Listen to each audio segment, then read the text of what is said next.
ang networking company, normally, akala ng karamihan, is a small-time business. Bakit? Number one, kahit sino pwedeng sumali. And normally, ang mga nag-start ng networking company dito sa Philippines, karamihan, jobless, wala, nagkaka-retire pa lang, ibig sabihin wala nang ginagawa. Noon ang gumagawa ng networking company, yung mga tipong taong ganon. Kaya lang, as times goes by, maraming tao na ngayon na nagbabago. Bakit? Ang nagjo-join na ngayon sa networking company, may mga mayaman, may politician, may mga celebrity. Bakit? Nakita nila gaano kaganda ang networking. Para ito, kung sasabihin mong small time ang negosyo, ito tatanungin ko sa'yo. For you to have a Jollibee, okay? For you to have a Jollibee, ang tawag sa'yo, pag meron kang franchise ng Jollibee is big time. Okay? Pag empleyado ka at ang sweldo mo, 100,000 per month, anong tawag sa'yo? Big time.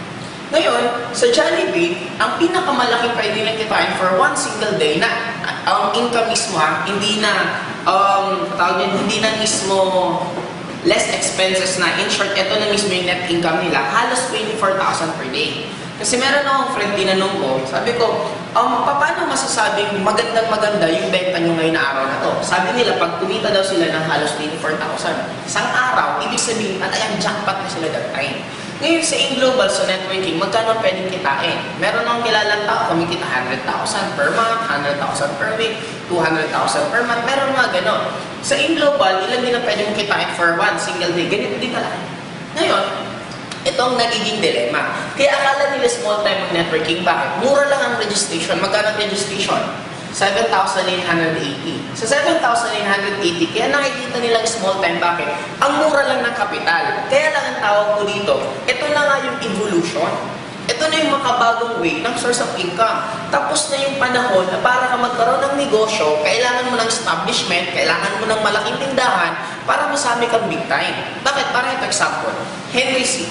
Henry C. is may-ari ng SM. Siya ang top 1 ang richest man in the whole Philippines right now. Di ba parang napaka-big time niya? Kasi marami siyang SM, marami siyang tindahan, marami siyang kondo, kaya napaka-big time yung tingnan. Pero just imagine, si Mark Zuckerberg, siya mismo yung gumawa ng Facebook, wala siyang tindahan.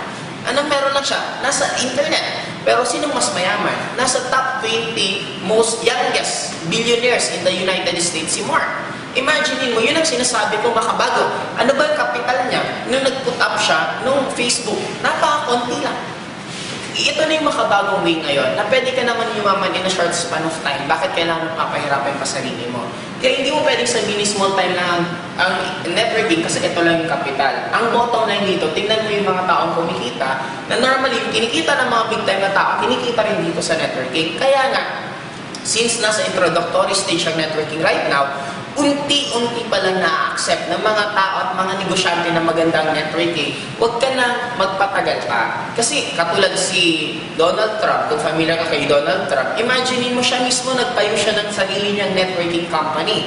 Ang isa lang tingin ko sa buhay. Ang isang negosyante, hindi yan gagawa ng isang way, hindi yan mag-spend ng isang time niya sa isang gawain kung hindi mas malaki yung kikitain niya.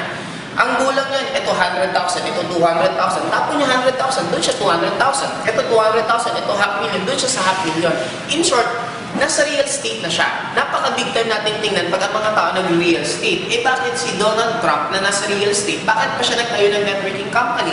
Kung ang networking company hindi big time, nagkataon lang na unti-unti pa lang na-accept. And take nyo, yung mga taong unang makaka-appreciate na maganda ang networking, sila din ang jackpot pagdating ng oras, katulad din dito. Why? Jollibee before, binibenta lang ang franchise how much? 50,000.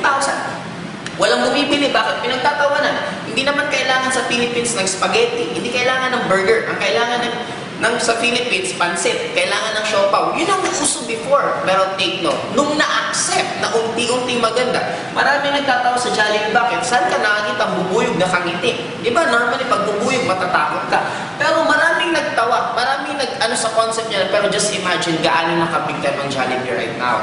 Katulad din sa networking, maraming nagtatawa, maraming kumakansya sa amin, pero just imagine this, what if pagdating ng oras, lalo siyang ma-accept at lalo yumaman, baka darating ang time, isa ka rin sa salat, sasabihin mo, sayang, sana noon pa, sana ako sumali.